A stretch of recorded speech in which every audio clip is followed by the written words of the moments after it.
आप स्नान करते समय भगवान का नाम लेते हैं तो वह एक पवित्र स्नान बन जाता है, मानो आपने गंगा स्नान किया हो।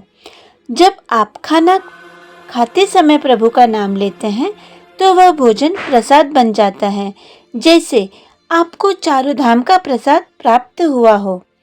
जब आप चलते समय प्रभु का नाम लेते हैं तो वह एक तीर्थ यात्रा बन जाती है, जैसे आप चार धाम की यात्रा पर निकले हो। जब आप खाना पकाते समय प्रभु का नाम लेते हैं तो वह भोजन दिव्य बन जाता है। जब आप सोने से पहले प्रभु जी का नाम लेते हो तो वह ध्यानमय नींद बन जाती है, जैसे आप अपनी माँ की गोद में सो रहे हो।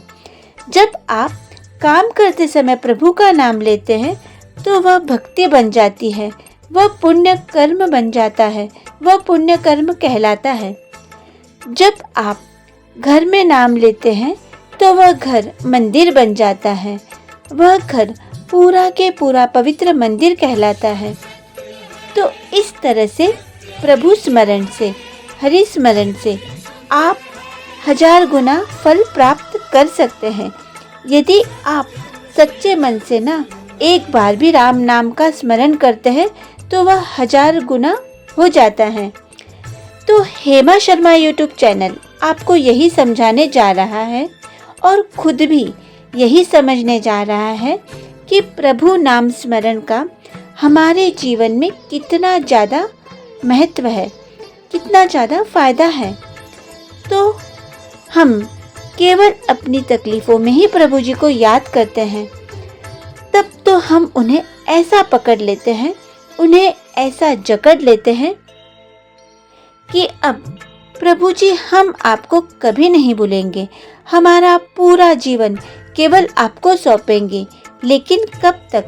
सिर्फ तब तक जब तक हमें वह परेशानी जकड़ कर रखती है, हमें परेशानियां जकड़ कर रखती है। जैसे ही हम परेशानियों से दूर हो जाते हैं, प्रभु जी को हम पूरी तरह से भूल जाते हैं। आपको और हमें इस तरह से कार्य नहीं करना चाहिए। प्रभु को दुख में तो हर कोई याद करता है। जी हाँ, प्रभु को दुख में तो हर कोई याद करता है, सुख में भी याद कर लिया कीजिए। दुख में सुमिरन सब करे, सुख में करे ना कोई, जो सुख में सुमिरन करे, दुख काहे को हो।